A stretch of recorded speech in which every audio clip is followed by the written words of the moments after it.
How to delete all duplicate photos on iPhone. To get started, first of all go ahead and open up the Photos application on your phone. Here, you can view all the photos and videos on your phone. Scroll down and go to the Utilities section at the end. Then, tap on Duplicates.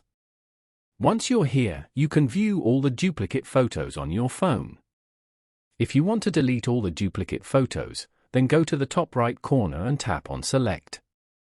Then, tap on Select All on the left as shown. After that, tap on the Delete icon at the bottom right corner. Tap on Continue. Then, tap on Delete to confirm. Following these steps, you can easily delete all duplicate photos on iPhone. Thank you for watching. Please leave a like if this tutorial helped you, or leave a comment below if you have any questions related to the video.